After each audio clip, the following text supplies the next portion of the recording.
Tolong dibantu subscribe like kawan-kawan supaya saya semangat bikin konten ini dan terima kasih atas dukungannya.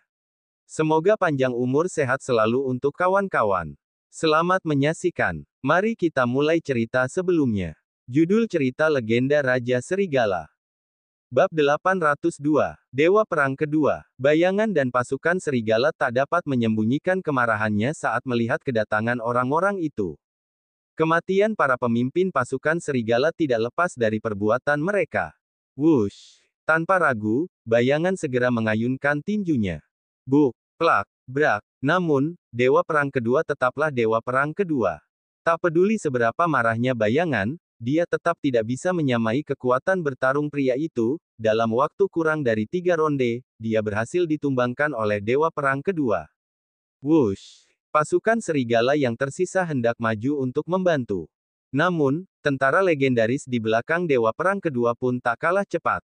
Dalam waktu singkat, mereka berhasil melumpuhkan pasukan serigala yang terkenal tangguh. Pasukan serigala benar-benar sudah lemah. Melihat ini, Dewa Perang Kedua tertawa mengejek, ternyata pasukan pengawal pribadi Raja Serigala sama pasukan serigala langsung tumbang cuma dalam satu pukulan. Cek, cek, cek. Ternyata memang benar, pasukan serigala sudah nggak ada apa-apanya. Dengan ekspresi sombong, Dewa Perang Kedua makin menunjukkan keangkuhannya. Dewa Perang Kedua, kamu itu cuma cecunguk kecil yang suka mengambil keuntungan dari kesulitan orang lain. Kalau berani, coba sana lawan Kak Teguh waktu dia lagi ada di puncak kemampuannya. Apa bajingan kayak kamu punya nyali sebesar itu? Bayangan berteriak marah. Namun, Dewa Perang Kedua tidak menghiraukannya, dia hanya memandang sekeliling medan pertempuran dengan tatapan puas. Dulu Raja Serigala dan jutaan pasukan serigala di barat sudah seperti dua gunung besar yang mengimpitnya, membuatnya merasa kesulitan untuk bernapas. Kini mereka tunduk di bawah tentara legendarisnya. Asalkan membunuh Teguh di sini, dia akan terbebas dari semua ancaman dan tidak perlu merasa takut lagi pada Raja Serigala. Betapa sombongnya dia. Hei, serigala hitam. Sikap Dewa Perang Kedua sedikit berubah, dia memandang wajah marah bayangan dengan senyuman lebar.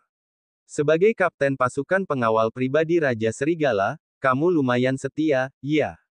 Aku menghargai itu. Gimana kalau mulai sekarang, kamu tunduk padaku?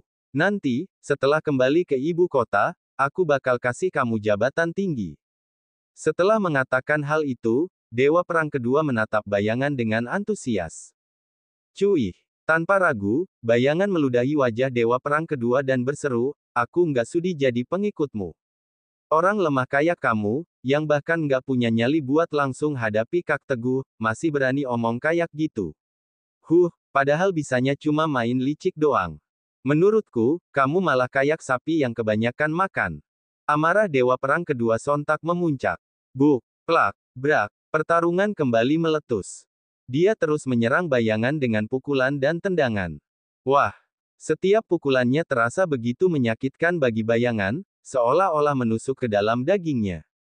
Pria itu terus memukulinya dengan penuh amarah, membuat tubuhnya babak belur dan tidak berhenti memuntahkan darah segar. Namun, ekspresi merendahkan di wajahnya itu tak berkurang sedikit pun. Brak!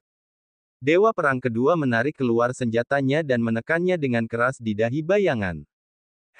Serigala hitam, kutanya sekali lagi, kamu mau tunduk sama aku atau enggak? Bayangan tidak punya tenaga lagi untuk memaki pria itu, dia sudah terlalu malas untuk meladeninya, bahkan, untuk menggelengkan kepalanya sendiri pun dia sudah tidak sanggup. Hahaha, Dewa Perang Kedua tiba-tiba tertawa geli dan berkata dengan pelan, ternyata kamu keras kepala juga, ya. Oke, sebentar lagi kamu bakal lihat gimana aku membunuh Teguh dengan tanganku sendiri. Aku bakal bikin kamu melihat jelas gimana dia mati mengenaskan di depan matamu. Bayangan mencibir, tak mau membuang waktu untuk mendengarkan omong kosongnya. Dewa Perang Kedua pun tidak mengatakan apa-apa lagi. Dia meninggalkan dua tentata legendaris untuk mengawasi bayangan dan Sinta. Kemudian, dia memimpin tentara legendaris yang tersisa dan pasukan elit lainnya untuk masuk ke dalam air. Serigala hitam. Setelah memastikan Dewa Perang Kedua telah masuk ke dalam air, Sinta lantas bertanya hati-hati kepada bayangan yang tampak sangat menyedihkan, kamu nggak apa-apa? Bayangan menjawab dengan ringisan, Aku masih belum mati, ah. Sinta merasa geli sekaligus kasihan, lalu berbisik pelan, coba lihat, kamu bisa lepas tali itu atau enggak. Meskipun memiliki kekuatan yang luar biasa, tentara legendaris bisa dibilang kurang cerdas. Mereka hanya bisa memahami dan melaksanakan perintah dasar dari Dewa Perang Kedua, yakni apabila bayangan dan Sinta kabur, maka mereka akan langsung dibunuh, hanya saja. Tali yang mengikat mereka berdua sangat kuat. Tidak mungkin mereka bisa melepaskannya dalam waktu singkat, kerasak. Seiring dengan gerakan mereka berdua yang makin gaduh, tentara legendaris pun mulai menyadari bahwa ada sesuatu yang aneh dan langsung menghampiri mereka. Gawat! Melihat kedatangan tentara legendaris, wajah Sinta seketika memucat. Dia segera berteriak, mencoba menarik perhatian tentara legendaris, pergi, mati sana. Menjauh dariku. Bab 803. Mulutnya berteriak tanpa henti, sementara kedua tangannya yang terikat di belakang terus bergerak. Sayangnya, sebelum tali di pergelangan tangannya terlepas, tentara legendaris sudah mendekat. Wush, pada detik berikutnya, tentara legendaris yang bertugas mengawasi mereka tiba-tiba melompat tinggi hingga terlihat seperti bukit kecil di udara, hendak melesat cepat ke arah Sinta. Seolah-olah akan menelannya dalam hitungan detik, Sinta benar-benar ketakutan. Merasakan angin kencang yang berembus ke arahnya, tanpa sadar dia menutup matanya. Dor. Ketika tentara legendaris hendak mendarat, tiba-tiba terdengar suara tembakan cepat. Ternyata, itu adalah Damar yang datang bersama pengawalnya. Dewa Perang Pertama, hati-hati. Bayangan segera memberi peringatan, tentara legendaris ini sudah dilatih secara khusus. Mereka semua gesit, kuat, dan punya banyak pengalaman. Susah banget buat ditangani. Damar mendengus dingin tanpa memberikan komentar apapun. Usai mengalahkan tentara legendaris dengan satu pukulan, dia lantas mengeluarkan 2 botol kecil dari dalam sakunya, kemudian, tanpa ragu-ragu, dia segera membuka tutup botol tersebut. Bus. 2 serangga terbang keluar dari dalam botol. Begitu melihat tentara legendaris, kedua serangga itu langsung terbang dan memasuki telinga mereka. Oh, kerasak. Kedua tentara legendaris tersebut seperti banteng gila, terus menggeleng-gelengkan kepala mereka sambil berlarian ke sana kemari, seolah-olah hilang kendali. Damar hanya memandang mereka dengan tatapan dingin. Para pengawalnya bergegas mengeluarkan bensin dan menyiramkannya ke tubuh 2 tentara legendaris tersebut, lalu menyalakannya dengan korek api. Dalam sekejap, 2 tentara legendaris itu terbakar dalam kobaran api yang membara, hingga pada akhirnya berubah menjadi abu dan lenyap selama-lamanya. Terima kasih, Dewa Perang Pertama. Setelah dibantu oleh para pengawal untuk melepaskan ikatan talinya, bayangan lantas berterima kasih dengan tulus. Dewa Perang Pertama. Bayangan melanjutkan ucapannya, Raja Serigala sama Dr. Kadafi sudah turun dari setengah jam yang lalu. Kalau Dewa Perang Kedua, tentara legendaris, sama pengawalnya kira-kira turun sekitar 10 menit lalu, Damar mengernyitkan keningnya samar. Dia tahu persis bagaimana kondisi. Teguh. Dia juga tahu betul seberapa kuat Kadafi. Kedua orang itu jelas bukan lawan yang sepadan bagi tentara legendaris milik Dewa Perang Kedua. Ini nggak bisa ditunda lagi. Damar menatap sekelompok pengawalnya dan memberi perintah, 2 orang tetap di sini, jaga baik-baik Komandan Hitam. Terus sisanya, cepat ikut aku turun. Damar memeriksa peralatan, lalu turun ke air terlebih dahulu. Sementara itu yang lainnya mengikuti di belakang. Sementara itu, di bawah air, Teguh dan Kadafi sudah masuk ke dalam melewati pintu perunggu. Ternyata bangunan ini memanglah kuil dewa. Namun, kondisi di dalam jauh berbeda dari bayangan mereka. Di dalam pintu perunggu tersebut, ternyata terdapat ruangan tersendiri. Meskipun dibangun di dalam air, tetapi tidak ada air sama sekali di dalamnya, sungguh fenomena yang aneh. Hanya saja, seperti dugaan Kadafi, selain patung raksasa di pintu masuk, mereka tidak melihat apapun lagi di dalam kuil dewa ini. Bahkan, tidak ada jejak kaki manusia yang ditinggalkan, apalagi para penerus patung itu. Merupakan patung pemilik kuil dewa generasi pertama yang ada dalam legenda. Dia mengenakan pakaian tradisional Malajang yang berhiaskan aksesori emas dan perak, serta menggunakan mahkota mewah di kepalanya. Mata memandang ke arah langit, memberikan kesan yang sangat elegan. Namun, meskipun Teguh dan Qaddafi sudah memeriksanya berkali-kali, mereka tetap tidak menemukan keanehan apapun. Dokter Qaddafi, setelah mengelilingi patung itu sekali lagi, Teguh pun bertanya, coba dipikir lagi, mana tahu kamu ingat beberapa lagu rakyat atau rahasia soal kuil dewa ini. Keduanya tidak bisa terus terombang-ambing seperti ini. Qaddafi menggelengkan kepalanya, Raja Serigala, dari tadi aku sudah berusaha mengingat-ingat semua hal soal kuil dewa ini di kepalaku. Teguh terdiam. Kuil dewa, hahaha, ternyata benar-benar ada kuil dewa. Tiba-tiba, terdengar suara mengejutkan dari luar yang bergema di dalam air. Dewa Perang Kedua telah sampai. Teguh, aku tahu kamu ada di dalam. Kamu nggak bakal bisa kabur kali ini. Suara itu terdengar makin mendekat. Teguh mengernyitkan keningnya samar. Setelah saling bertukar pandang dengan Qaddafi, mereka bersiap untuk bersembunyi sejenak. Namun, pada saat itu, Teguh tidak sengaja menginjak sesuatu. Krek! Tiba-tiba, di bawah patung dewa, muncul sebuah retakan yang aneh. Suara retakannya terdengar dengan jelas. Bab 804. Teguh yang mendengarnya pun segera mendekati retakan itu untuk memeriksanya. Di dalam retakan tersebut, terdapat sebuah kotak batu yang terlihat sangat kuno. Kotak itu, kendati hanya seukuran telapak tangan, keberadaannya terlihat sangat mencolok, membuat orang yang melihatnya langsung berpikir bahwa benda ini pasti luar biasa. Teguh, kamu nggak bakal bisa kabur, siap-siap saja buat mati. Pada saat itu, suara Dewa Perang Kedua kembali terdengar dari luar. Bahkan, terdengar jauh lebih dekat dari sebelumnya. Teguh tahu persis bahwa tidak ada waktu lagi untuk merasa bimbang, jadi dia langsung menyelinap ke dalam celah retakan dan berlari mendekati kotak batu. Krak, wush, wush. Ketika Teguh berhasil meraih kotak batu itu, Dewa Perang Kedua bersama pengawal pribadi dan tentara legendarisnya telah memasuki pintu perunggu. Namun, Teguh tidak menyadarinya. Sekalipun tahu, dia tidak mungkin tinggal diam di dalam celah retakan itu. Sebab, begitu ketahuan, dia pasti tidak akan bisa kabur lagi. Teguh keluar dari dalam celah retakan dengan hati-hati. Begitu keluar, dia langsung melihat Dewa Perang Kedua yang berada tidak jauh darinya. Teguh mengerutkan keningnya dan bersiap untuk menyelinap ke belakang patung dewa, sekadar menghindari pandangan sebelum akhirnya pergi dengan cepat. Namun, sayangnya, dia tetap ketahuan. Teguh, hahaha, ternyata kamu di sini. Kali ini, kamu nggak bakal bisa kemana-mana lagi. Melihat keberadaan Teguh, Dewa Perang Kedua bergegas memerintah para pengawal dan tentara legendaris untuk mengejarnya. Sementara itu, dia sendiri mendekat secepat kilat, hendak menahan Teguh lebih dulu agar tidak bisa melarikan diri. Bam! Teguh paham betul bahwa dia harus segera mengalahkan Dewa Perang Kedua dalam pertarungan kali ini. Jika tidak, dia akan dikepung oleh para tentara legendaris, tentunya hal itu akan sangat merepotkan apabila terjadi. Oleh karena itu, dia langsung menyerang dengan segenap kekuatannya, buk. Sebuah pukulan berhasil menghantam dada Dewa Perang Kedua.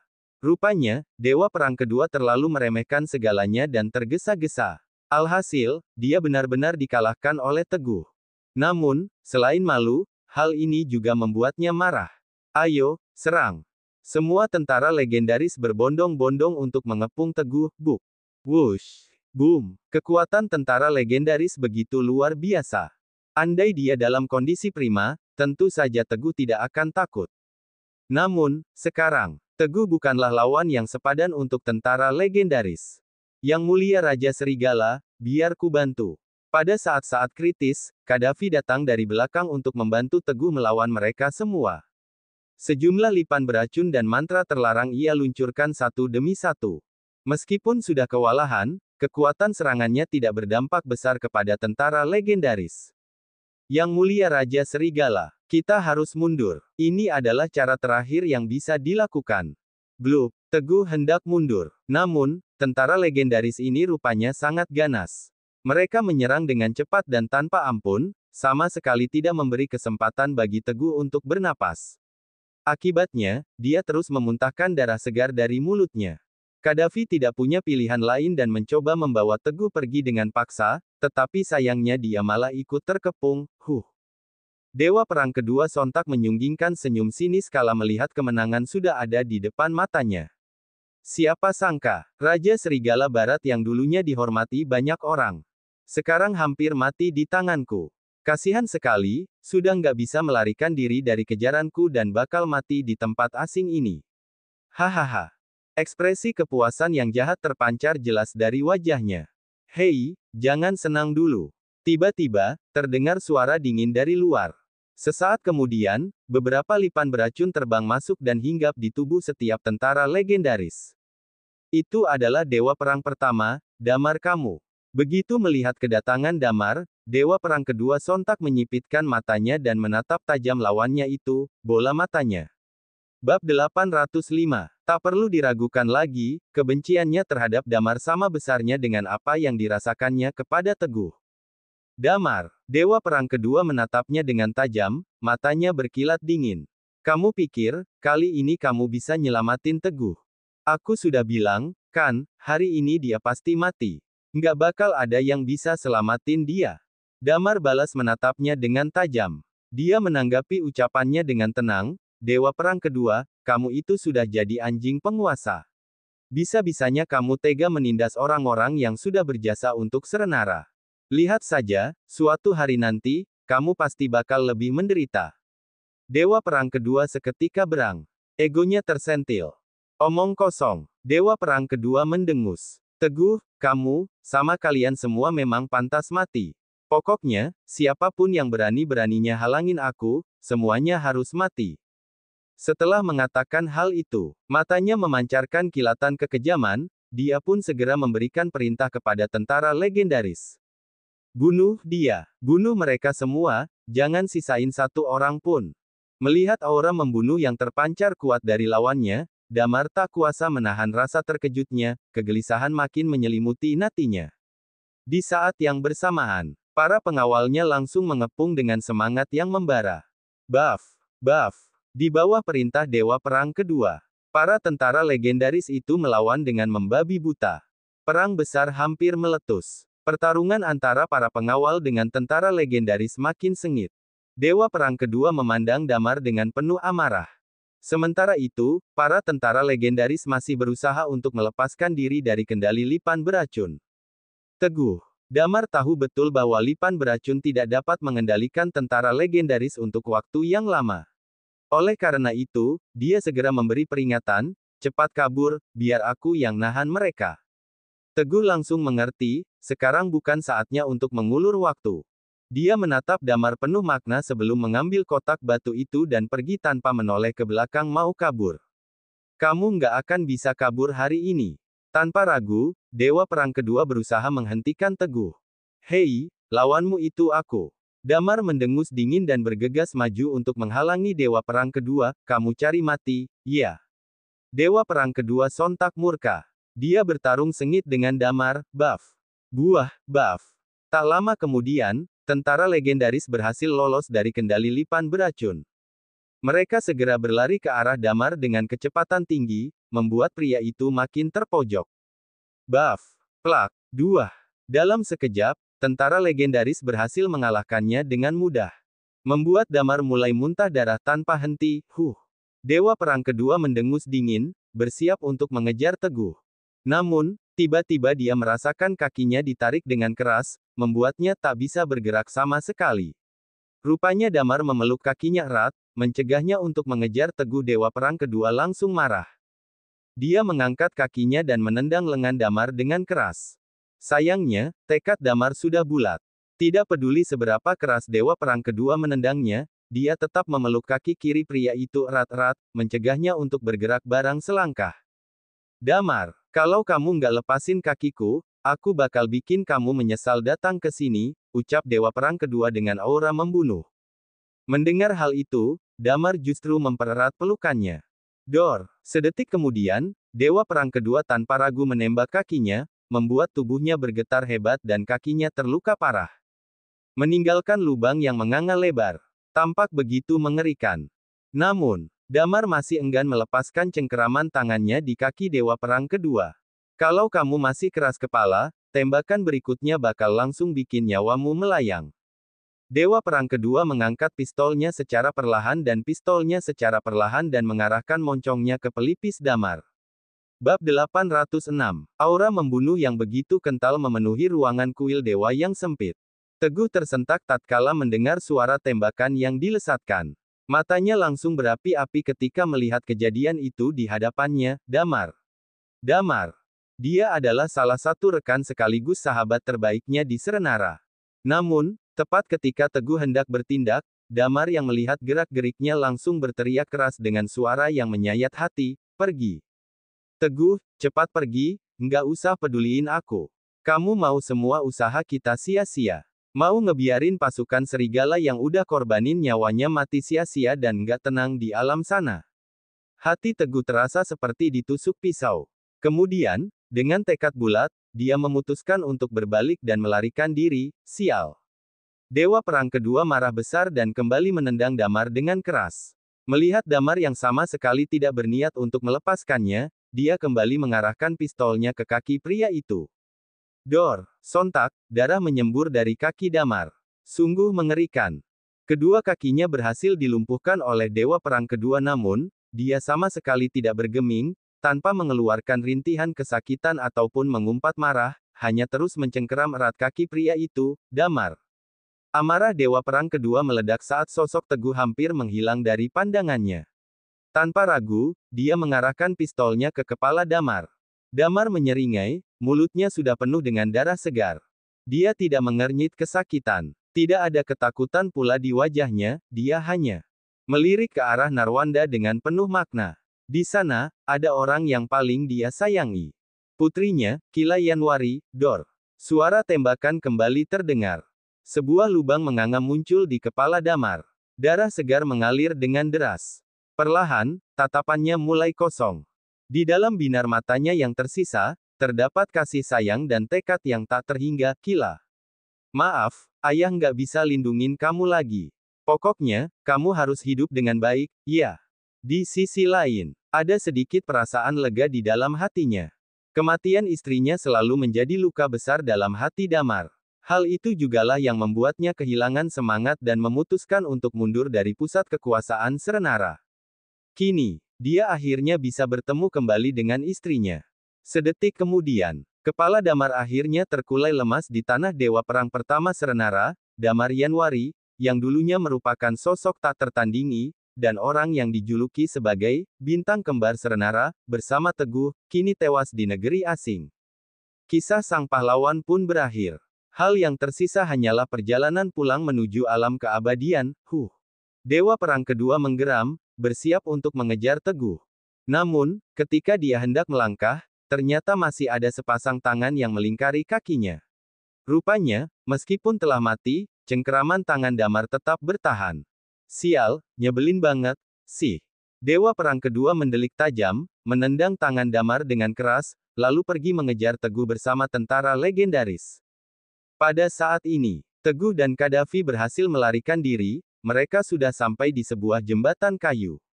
Bagian jembatan tersebut diselimuti oleh kabut putih pekat, membuat mereka kesulitan untuk melihat keadaannya dengan jelas.